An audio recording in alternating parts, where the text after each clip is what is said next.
형통하게 하심을 보았더라. 요셉이 그의 주인에게 은혜를 입어 섬김에 그가 요셉을 가정 총무로 삼고 자기의 소유를 다 그의 손에 위탁하니 그가 요셉에게 자기의 집과 그의 모든 소유를 주관하게 한 때부터 여호와께서 요셉을 위하여 그 애굽 사람의 집에 복을 내리심으로 여호와의 복이 그의 집과 밭에 있는 모든 소유에 미친지라.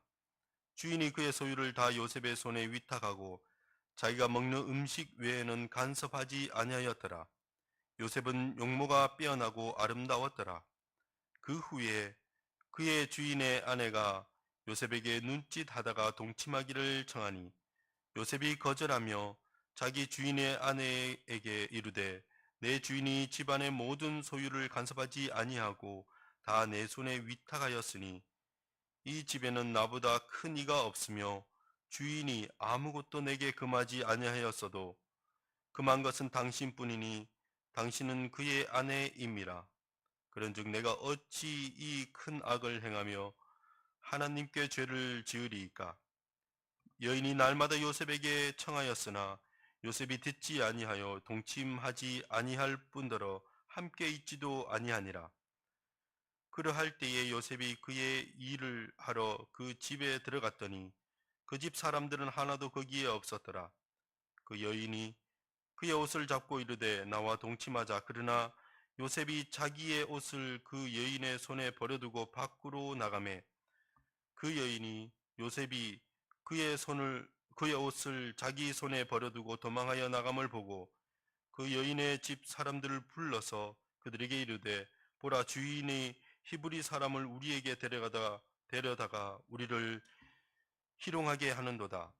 그가 나와 동침하고자 내게로 들어오므로 내가 크게 소리 질렀더니 그가 나의 소리 질러 부름을 듣고 그의 옷을 내게 버려두고 도망하여 나갔느니라 하고 그의 옷을 곁에 두고 자기 주인이 집으로 돌아오기를 기다려 이 말로 그에게 말하여 이르되 당신이 우리에게 데려온 히브리 종이 나를 희롱하려고 내게로 들어왔으므로 내가 소리질러 불렀더니 그가 그의 옷을 내게 버려두고 밖으로 도망하여 나갔나이다.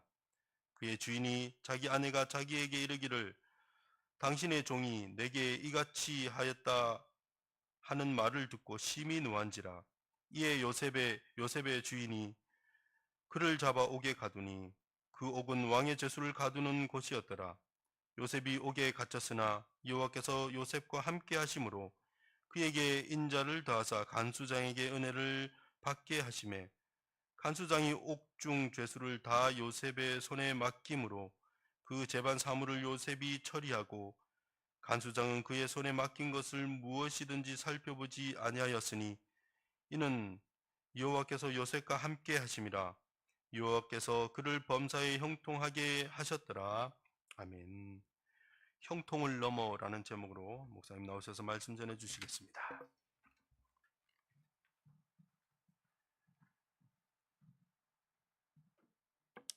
기도하겠습니다.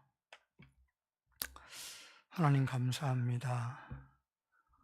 이 아침에도 우리가 하나님을 예배할 수 있게 해주시고 하나님을 바라볼 수 있게 해주시니 감사합니다. 세상이 흉흉하고 어디로 갈지 모르는 가운데서 하나님은 반드시 살아계시고 우리의 인도자가 되심을 기억하게 하여 주시기를 원합니다. 오늘 이 예배에 함께하여 주시고 이 말씀 가운데 성령께서 함께하여 주시옵소서. 예수님 이름으로 축복하며 기도드리옵나이다. 아멘. 자, 우리가 창세기 이제 뒷부분을 보게 되는데 여기 요셉 이야기가 줄을 이루고 있습니다. 야곱에게는 12아들이 있었는데 특별히 요셉은 야곱이 사랑하는 라헬의 첫 아들이었습니다. 그래서 라헬이 또 일찍 죽지 않습니까? 그래서 그런지 야곱은 이 요셉을 굉장히 애틋하게 생각하고 이 요셉을 굉장히 많이 사랑했던 것을 볼 수가 있습니다. 근데 오늘 본문에 보면 요셉이 형들에 의해서 노예로 팔려서 애굽 땅에 들어갔다라고 이야기를 하고 있거든요. 가정적인 굉장한 비극이잖아요. 에, 물론 뭐 이복 동생이니까 문제가 많이 있을 수 있지만은 그럼에도 불구하고 하나님을 믿는 가정에서 형들이 동생을 노예로 팔았다. 그것도 저 먼 타국, 오고 갈 수도 없는 애국까지 그렇게 보냈다라는 것은 굉장히 안타까운 이야기라고 볼 수가 있습니다. 근데 이런 원인이 생긴 데는 무슨 이유일까요?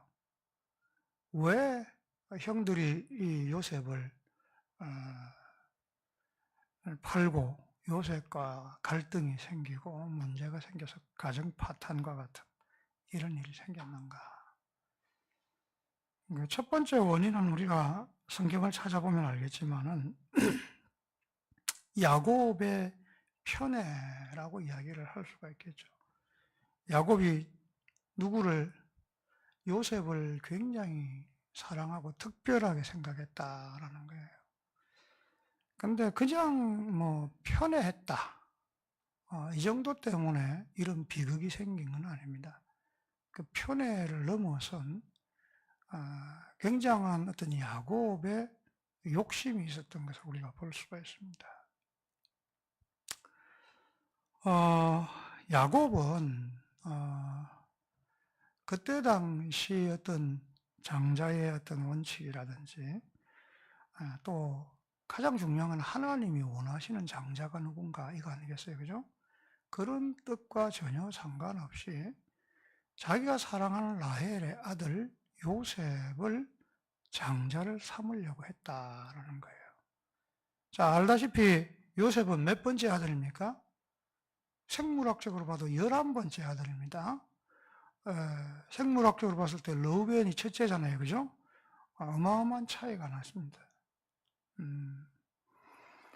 그런데 유독 야곱은 요셉을 사랑할 뿐만 아니라 이 채색 옷을 입혔다라는 이야기가 나와 있죠, 성경에. 채색 옷을 입혔다. 그러니까 누가 색동옷이라면서 좋은 옷을 이렇게 입혔다. 그런 이야기를 하더라고요. 근데 우리가 성경을 보면 이 채색 옷을 입힌다는 것은 다른 게 아니라 장자에게만 특별히 입히는 옷이다. 장자의 표식이 있는 옷이다라는 걸 알아야 합니다. 형들이 뭐 동생에게 조금 좋은 옷 입혔다고 삐지고 그것 때문에 동생을 죽이려 하고 동생을 노예로 파는 그런 게 아니라 사실은 형들을 장자로 삼아야 되고 형들 대우를 해줘야 되는데 아버지가 그 막내뻘인 이 요셉을 뭘로? 장자로 인정하고 이 장자의 옷을 입혀가지고 매일 장자처럼 자식들 앞에서 대우를 했다라는 게 이게 참 안타까운 이야기라는 거예요. 하나님의 뜻에서도 사실은 요셉을 장자로 삼는 것은 아니었다라는 걸 볼 수가 있습니다. 르우벤은 범죄를 했죠. 야곱의 첩과 동침을 함으로 말미암아서 나중에 야곱이 축복할 때에 장자의 명분에서 빠지게 됩니다. 르우벤이 첫째 아들이. 둘째, 셋째는 디나 사건이 있고 난 다음에 세겜성에 들어가서 그 사람들을 다 칼로 쳐 죽음으로 피해 복수를 한 것 때문에 야곱이 그들이 장자가 될 수 없음을 또 선언하죠. 결국 하나님께서 장자로 영적으로 삼은 사람은 누굽니까? 유다입니다. 네 번째 아들인 유다지요. 유다를 장자로 삼았습니다. 우리가 이번 주간 묵상을 쭉 하다 보면 38장에 요셉 이야기가 나오다가 생뚱맞게 누구 이야기가 나옵니까? 유다 이야기가 나옵니다. 그것도 뭐 좋은 이야기가 아니고 유다가 이방 여인과 결혼을 해갖고 애들을 낳았는데, 그 애들을 이제 장가를 보냈는데, 다말이라는 여인이죠.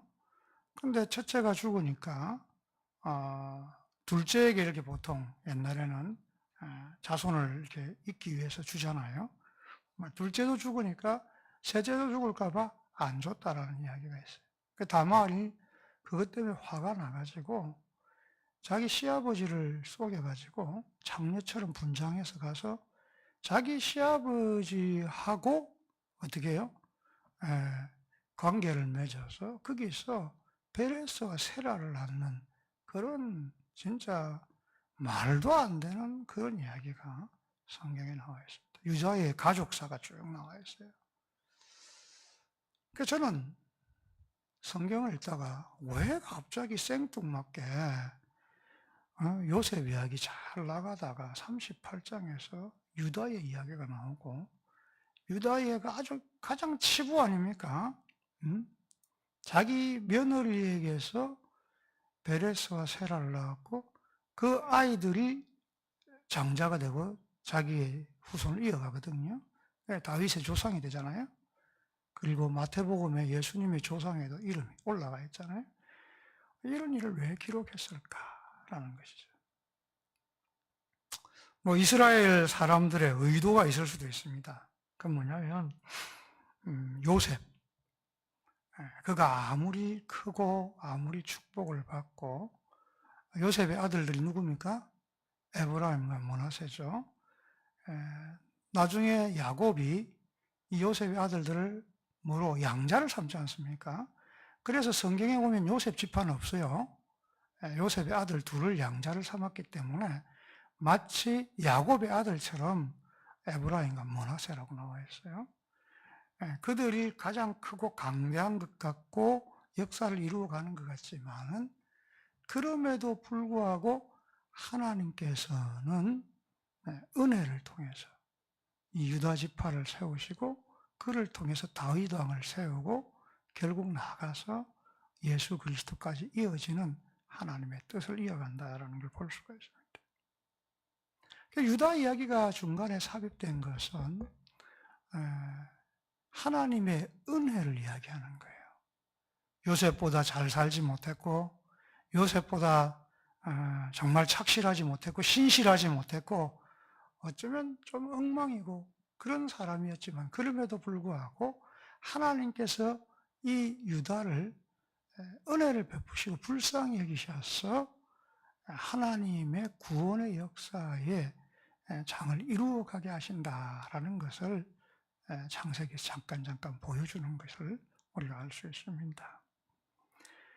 그러니까 생물학적으로 봤을 때 첫째는 르우벤이었고, 하나님께서 영적으로 세우시려는 장자는 누구였다고요? 유다였다라는 거예요. 그런데 야곱은 고집이 정말 센 사람입니다. 원래 고집이 센 사람이에요.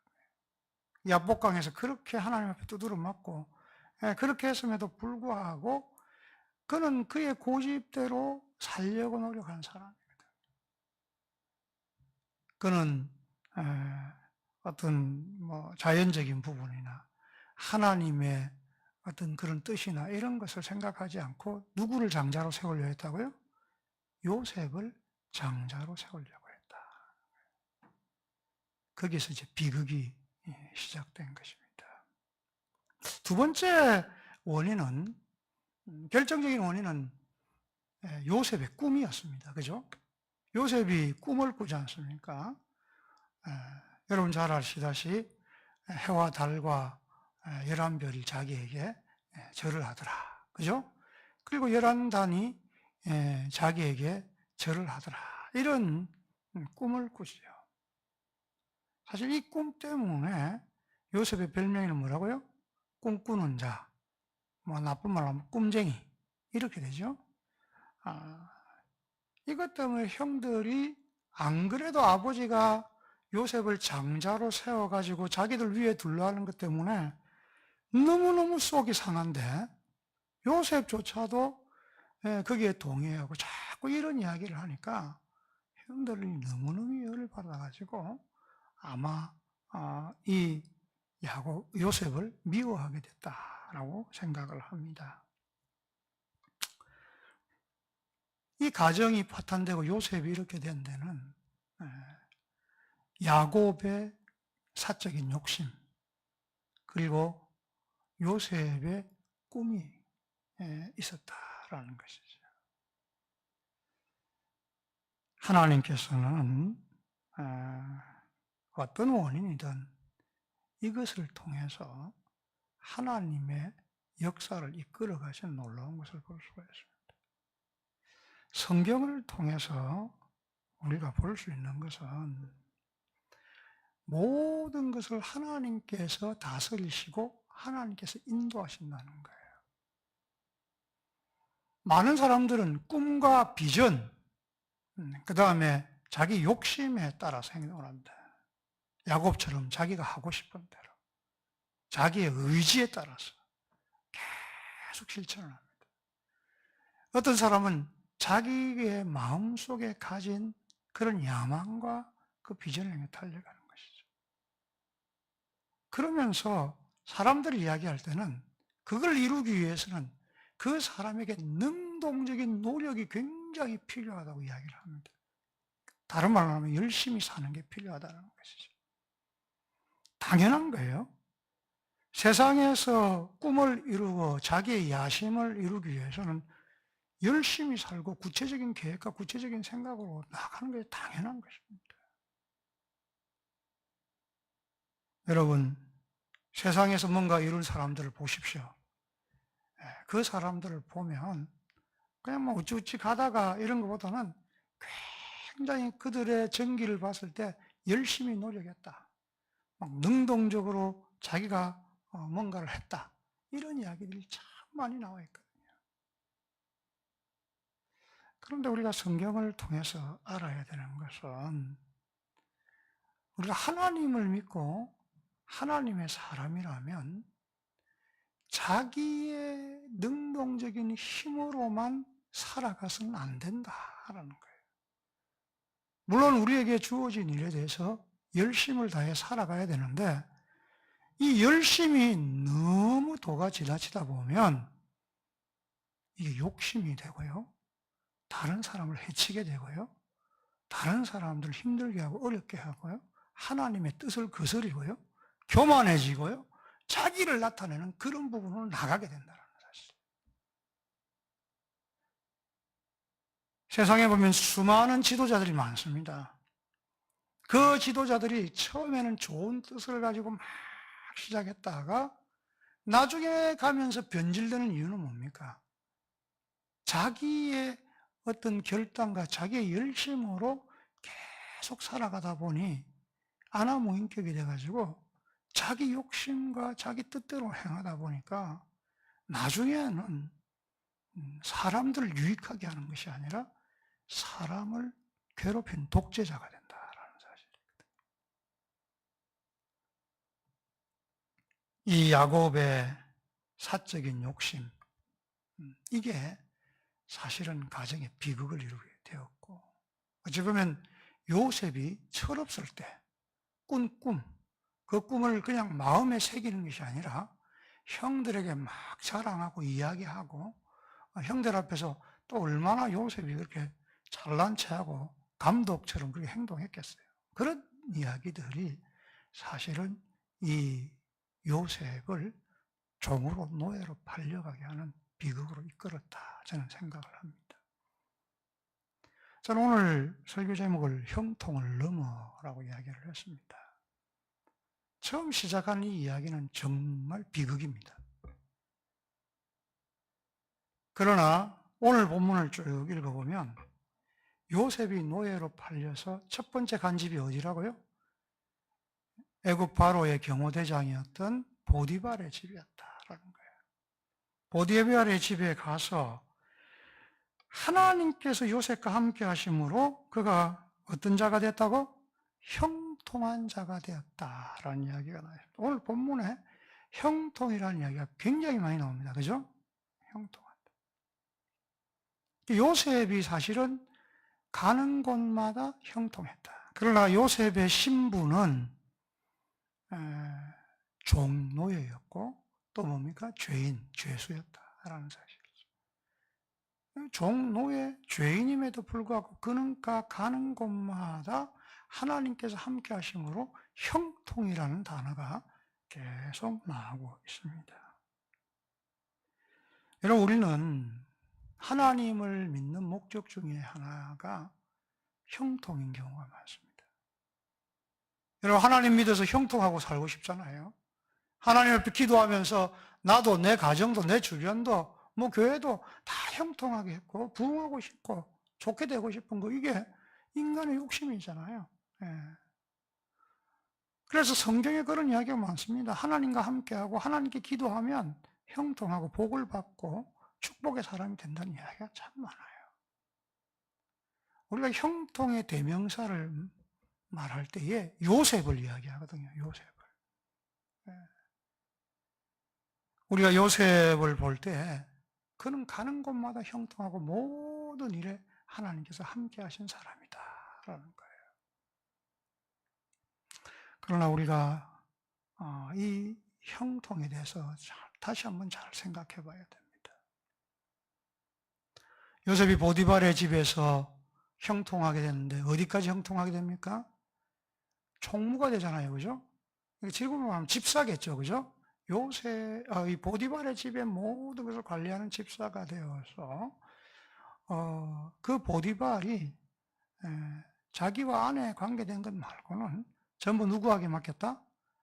이 요셉에게 맡겼다는 거예요. 종으로 와서 출세한 거 아니에요? 노예로 와서 출세했고 노예로 와서 그래도 먹고 살만해진 사람이 됐다라는 것이죠. 그가 하는 일마다 잘 됐다, 이 말이거든요. 여러분, 그런데 참 중요한 부분이 있습니다. 오늘 본문에 제일 많이 차지하고 있는 부분은 요셉이 이것저것 해가지고 잘 됐다, 형통했다, 이것보다는 요셉이 유혹을 뛰어넘어선 그런 하나님의 경건을 나타내는 모습이 더 많이 나와 있습니다. 형통했습니다. 뭐든지 다 잘 됐습니다. 그러니까 뭐가 오죠? 유혹이 왔다는 것이죠. 유혹이 왔다. 우리가 인생을 살아가다 보면 승승장구할 때가 있고 하나님을 의지해서 일을 하고 또 우리가 열심히 일하다 보면 뭐가 잘 될 때가 있어요. 뭐가 잘 돼요. 막 잘 돼요. 근데 잘 돼도 계속 하나님께 묻고 하나님의 뜻을 알고 하나님과 같이 하고 함께하는, 이게 굉장히 중요한 것이거든요. 근데 사람이 잘 되면요, 자꾸 하나님과 멀어지는 경우가 생기는 거예요. 그건 형통이 아니에요.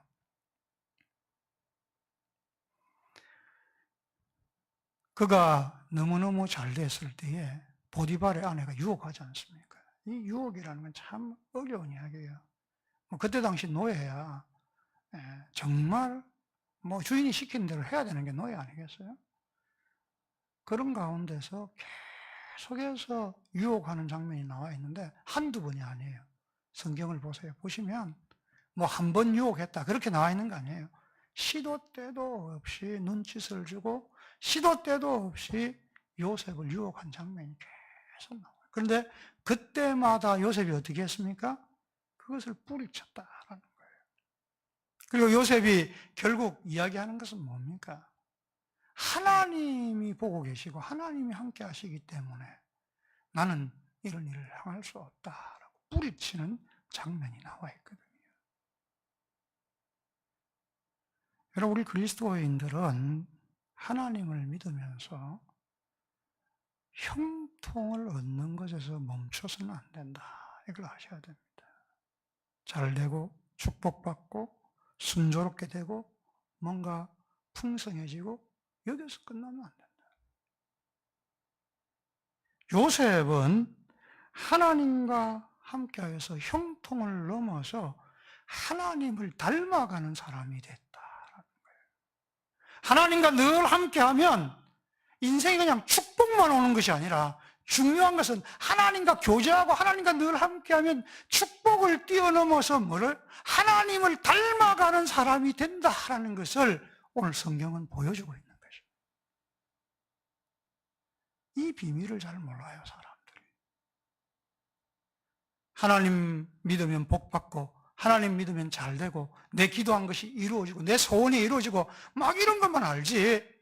하나님이 나와 함께하고, 내가 하나님께 묻고, 하나님께서 나에게 길을 인도하여 주시고, 하나님께서 내 모든 것을 해줄 때, 내가 능동적인 사람이 아니라 하나님 앞에 수동적인 사람으로 변한다는 거죠. 하나님의 뜻에 맞춰 사는 사람으로 변하면서 하나님을 닮아가고 하나님의 거룩함으로 점점 향해 나가게 된다라는 사실입니다.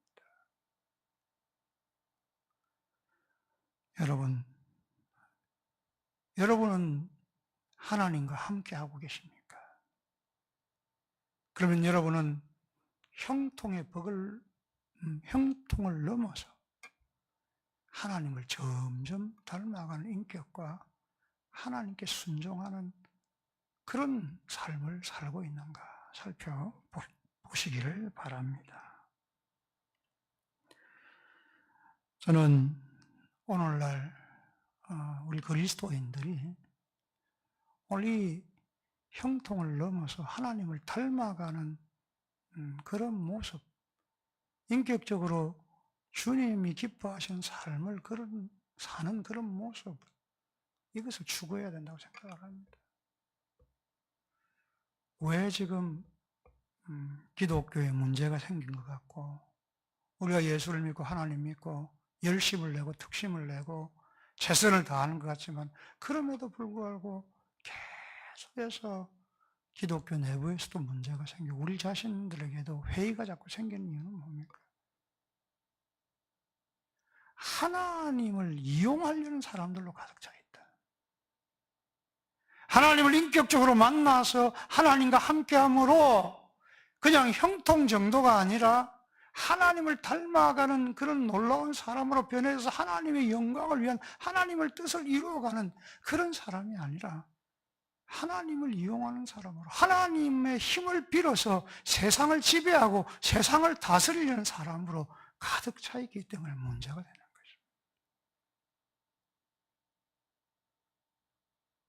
요즘 한 번씩 저는 그리스도인들이 그런 이야기를 할 때, 하나님이 나와 함께 하심으로 누구도 우리를 막을 수 없고 하나님이 함께 하심으로 우리가 세상을 지배할 것이라는 그런 이야기를 할 때마다 마음속에서 너무너무 안타까운 이야기가 나와요. 요셉의 생애를 여러분이 잘 보십시오. 또 야곱의 생애를 잘 보십시오. 야곱이요, 130세에 다시 누구를 만납니까? 요셉을 만납니다. 그죠? 그리고 바로 앞에 딱 섰을 때에 바로 앞에서 하는 이야기가 있어요. 내가 험악한 세월을 살았다 라고 이야기를 하는 거예요. 여러분, 야곱은 자기의 축복, 자기의 어떤 욕심, 자기의 모든 것을 위해 살았지만은 그는요, 말년에 자기 아들을 잃고 평생을 슬픔 속에서 살아가는 그런 사람이 되었어요. 그러면서 깎여서 나중에는 하나님의 뜻에 순종하고 하나님의 뜻을 알고 험악한 세월을 살다 보니 결국 죽을 때쯤 돼서 야곱이 뭡니까? 하나님의 뜻을 아는 사람이 되는 거예요. 영적인 사람이 되는 거예요. 요셉 또한 얼마나 억울한 인생을 살았습니까? 얼마나 한숨의 인생을 살았습니까? 제가 단숨에 사실은 이번에 창세기를 한번 싹 다 읽었거든요. 한 편의 드라마도 이런 드라마가 없잖아요. 그렇잖아요. 이런 영화가 없습니다, 사실. 요셉이 맨 마지막에 형들에게 이야기하는 걸 들어보세요. 형들이 야곱 죽고 나니까 자기들에게 복수할 걸 생각하고 요셉에게 엎드려서 우리는 당신의 종이라고 이야기할 때 요셉이 그들에게 이야기하는 것. 당신은 들은 나를 헤아려 했지만 하나님께서는 그것을 바꾸셔서 이것을 통하여서 많은 사람들을 구원하게 하셨습니다. 라는 고백을 하지 않습니다. 우리가 이 요셉 이야기를 읽으면서 중요한 것은 하나님 잘 믿어서 하나님께 기도해서 하나님과 함께해서 복받았다, 형통했다, 총리가 됐다, 복수했다, 이런 이야기가 아니다. 결국 하나님을 만나고 하나님과 동행해서 이들은 형통을 넘어서 하나님의 뜻에 순종하는 사람이 되고, 그리고 하나님을 닮아가는 인격, 하나님을 닮아가는 사람이 되었다. 이거예요. 우리의 인생의 목표는 뭘까라는 거예요. 우리가 나중에 죽을 때 자손들을 놓고 마지막 할 수 있는 이야기는 뭐냐? 야곱처럼, 요셉처럼 그들에게 마지막 할 수 있는 것. 그리스도의 인격, 하나님이 나와 함께 하심으로 말미암아서 내 인생이 하나님을 닮아가는 모습, 이걸 마지막으로 보여줄 수 있는 사람이 되어야 되는 것이죠. 내가 하나님을 이루어서 하나님을 믿어서 하나님과 함께해서 이만큼 부자가 됐다, 이만큼 형통하게 살았다, 이만큼 많은 것을 이루었다, 그런 것을 죽을 때 자랑하는 사람은 영적으로 무식한 사람이 아니겠어요. 내가 하나님과 함께함으로 내가 하나님의 사람이 되고 하나님의 인격을 가지고 하나님의 뜻대로 살아가고 하나님의 영광과 나라를 위해서 그 구원을 이루어간 사람이 되었다. 이걸 보여줄 수 있는 우리가 되어야 안 되겠습니까? 결국 하나님께서는 이 요셉의 이야기를 통해서 형통을 넘어서 하나님의 은혜와 구원에 이르게 되는 놀라운 비밀을 우리에게 보여주고 계십니다. 여러분, 하나님을 믿고 하나님과 항상 함께하고 동행하실 여러분이 되시길 바랍니다. 그러면서 기도가 자꾸 바뀌시길 바랍니다. 하나님 나에게 이것도 주시고 저것도 주시고, 하나님 우리 자녀에게 이것도 축복해 주시고 저것도 축복해 주시고, 이거 많은 형통을 주셔서 이런 기도 제목에서 오 주님, 내가 하나님의 뜻에 하나님의 말씀에 순종하여 살기를 원합니다. 하나님이 기뻐하신 뜻이 무엇입니까? 하나님이 원하시는 것이 무엇입니까? 하나님, 나의 욕심과 나의 형통을 넘어서 하나님의 영광과 하나님의 나라를 위해서 하나님이 기뻐하시는 것을 위해 살아갈 수 있는 나와 내 가정, 자녀들이 되게 하여 주시옵소서. 그런 놀라운 고백이 우리에게 있기를 바랍니다. 기도하겠습니다.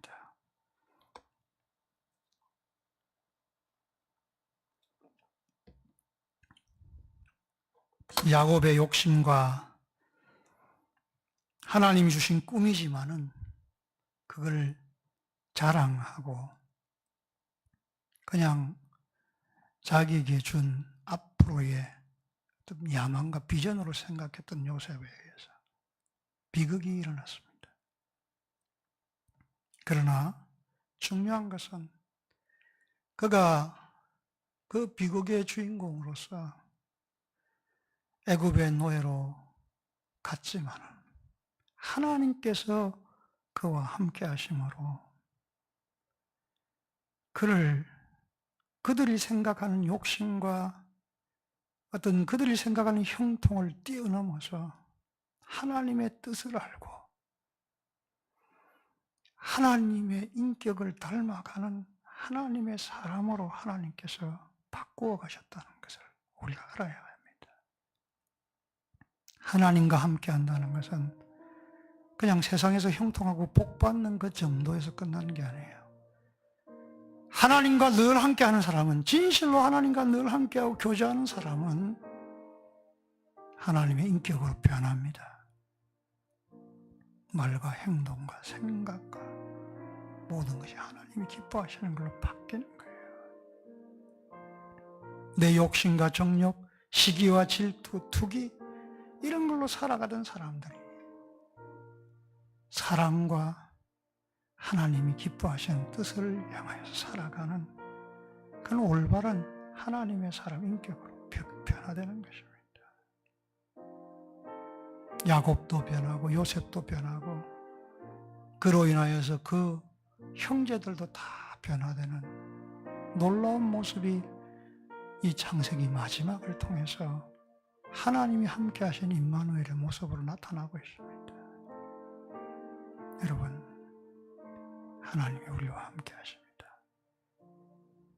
형통 그 이상 뛰어넘어서 하나님을 닮아가는 하나님의 사람 꼭 되시기를 바랍니다. 우리 같이 한번 기도하면서 나와 우리 가정, 우리 교회가 하나님과 동행하기를 원하고 형통을 넘어 하나님을 닮아가는 사람, 하나님 뜻대로 순종하는 사람들이 되게 하여 주시옵소서. 같이 한번 기도합시다. 살아계신 하나님 감사합니다. 우리를 불쌍히 여겨 주시기를 원합니다. 우리에게 필요한 게 너무너무 많습니다. 돈도 필요하고 건강도 필요하고 세상에서 있어야 될 관계성과 세상에서 있어야 할 여러 가지들이 다 필요합니다. 하나님을 믿어서 아버지 세상 것을 모두 갖추는 형통함이 필요한 것을 알고 있습니다. 그러나 아버지 하나님 그 형통함이 하나님의 축복이 끝이 아님을 우리가 알기를 원합니다. 정말 하나님과 함께하는 사람은 형통을 넘어서 그 인격과 그 삶이 바뀌고 하나님을 닮아가고 하나님의 사람으로 되어가는 것을 우리가 깨닫기를 원합니다. 주님 도와주시옵소서. 주님 함께하여 주시옵소서.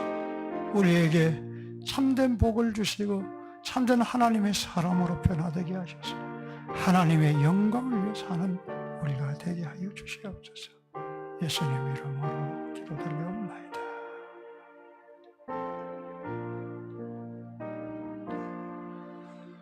우리 찬송가 382장 부르면서 봉헌하겠습니다.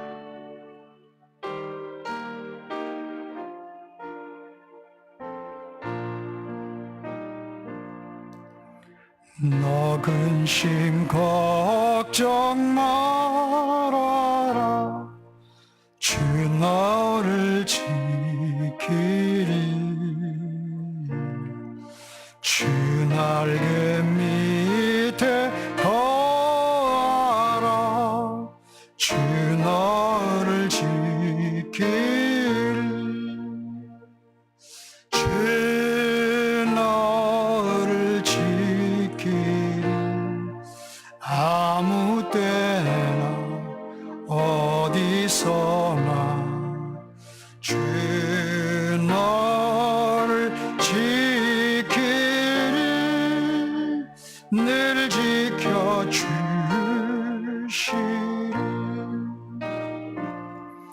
어려운 낙심될 때에 주 너를 지키리. 위험한 일을 당할 때 주 너를 지키리. 주 너를 지키리. 아무 때나 어디서나 주 너를 지키리. 늘 지켜주시리.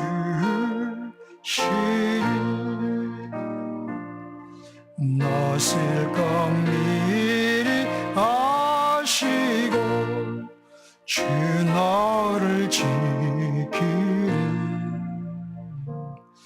구하는 것을 주시며 주 너를 지키리. 주 너를 지키리. 아무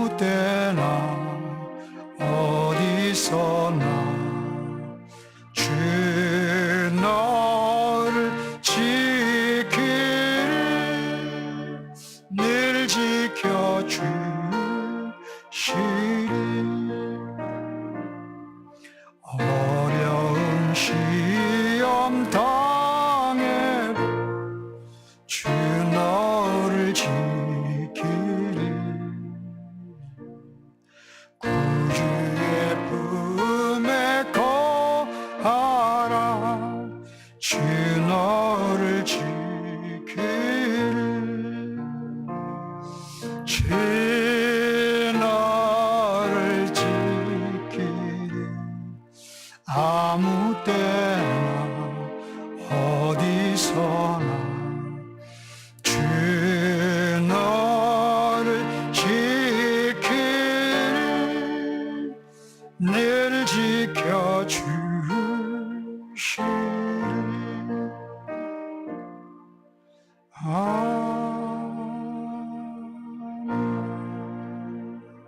기도하겠습니다. 하나님, 우리는 눈에 보이는 것이 다라고 생각을 합니다. 그래서 그 눈에 보이는 것을 따라가기 위해서 욕심을 내고 열심을 내고 사람들에게 상처를 주고 미워하고 시기하고 질투하고 갖가지 마음들이 다 생기는 것을 볼 수가 있습니다. 하나님과 함께 한다는 것은 우리의 야심과 우리의 꿈을 이루는 것이 아니라 하나님의 꿈을 이루어가는 자가 되는 것을 깨닫기를 원합니다. 하나님과 함께 한다는 것은 우리의 형통을 넘어서 하나님께서 주시는 구원과 하나님께서 주시는 그 뜻을 이루어가는 것을 알기를 원합니다. 우리 모든 성도들이 늘 하나님과 함께 하기를 원합니다. 세상에서 잘되고 축복받고 세상에서 정말 내 원하는 대로 사는 것을 뛰어넘어서 하나님의 영광과 나라와 하나님이 기뻐하신 사랑과 가치와 하나님의 인격과 삶을 닮아가는 우리가 되게 하여 주시옵소서. 세상이 너무 힘듭니다.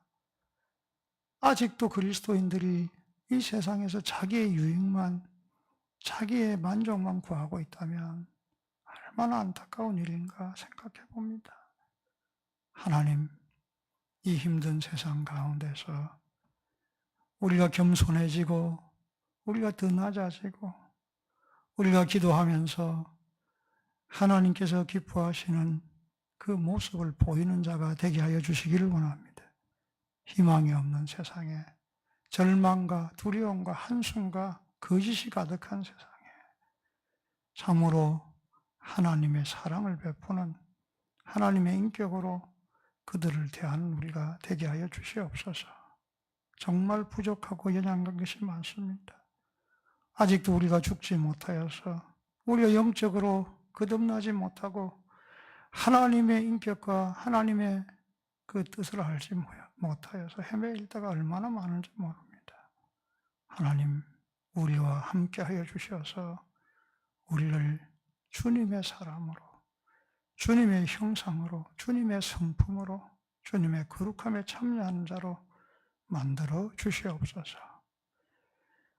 오늘도 이 비대면으로 예배를 드리고 각 처소에서 가정가정에서 예배를 드리는 성도들을 주님 축복하여 주시며, 하나님, 우리가 우리 원하는 대로, 우리가 즐거운 대로, 우리가 하고 싶은 대로 하는 것이 아니라 하나님의 뜻과 하나님의 인격으로 행하는 성도와 우리 교회가 되도록 주님 축복하여 주시옵소서.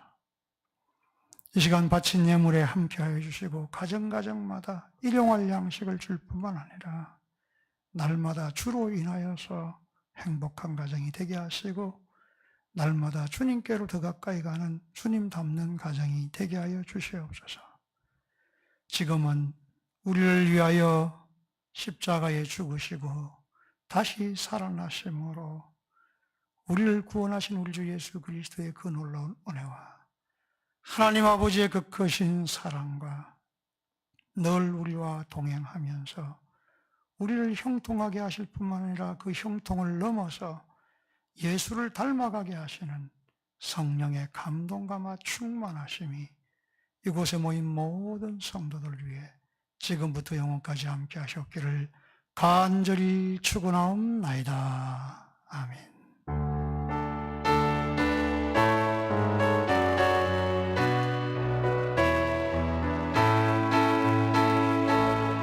살아계신 주 나의 참된 소망 걱정 근심 전혀 없네 사랑의 주내 갈 길 인도하니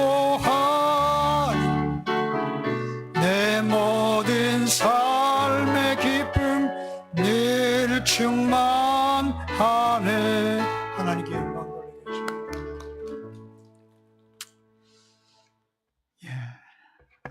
오늘도 비대면으로 이렇게 예배를 드리고 있습니다.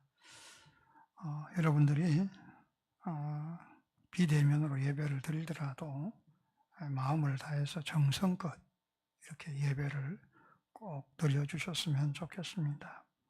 우리 가족들이 함께 모여서 예배 드려주시면 좋겠고 어린이들, 청소년들도 사실 이 영상으로 예배를 드리면 예배 드리는 게 참 산만해질 수 있지만은 부모님들이 챙겨서 예배 드릴 수 있도록 해주시면 감사하겠습니다. 새벽 수요 금요 기도회는 당분간 쉽니다. 여러분도 잘 알고 있듯이 지금 참 어려운 시기인 것 같습니다. 그냥 예배를 강행할 수도 있고 그냥 우리 마음대로 이렇게 할 수도 있지만은 제가 생각하기에는 하나님께서 정말 그냥 우리의 만족과 유익을 위해서만 드리는 예배를 기뻐하시지 않는 것 같습니다. 많은 사람들에게 유익이 되고 많은 사람들에게 또 은혜를 끼칠 수 있는 우리 그리스도인들의 인격이 되었으면 좋겠습니다. 여러분 힘든 시기가 계속 되어가지만 그럼에도 불구하고 날마다 말씀을 묵상하고 기도하면서 세상을 위해서 기도해주고 세상을 섬길 수 있는 우리가 되기를 바랍니다. 매일 성경 지난주에 한 100여 권 정도 이렇게 분배를 했습니다. 아직도 조금 남아있는데 혹시 못 받으신 분들은 교육자들이나 저에게 연락을 해주시면 드리도록 하겠습니다. 당분간 매일 성경은 무료로 여러분들에게 이렇게 드릴 테니까 꼭 날마다 말씀을 묵상하고 하나님 뜻 가운데 살아가는 여러분들 되시기를 바랍니다. 우리 박세교 목사님이 비자 연장을 위해서 한두 달 정도 캐나다에 다녀오게 됩니다. 위해서 기도해 주시기를 바랍니다. 우리 서로 한번 축복하고 마치겠습니다.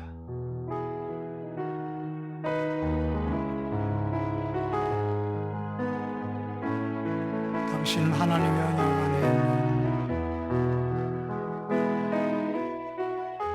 당신은 하나님의 언약 안에 있는 축복의 통로 당신을 통하여서 열방이 주께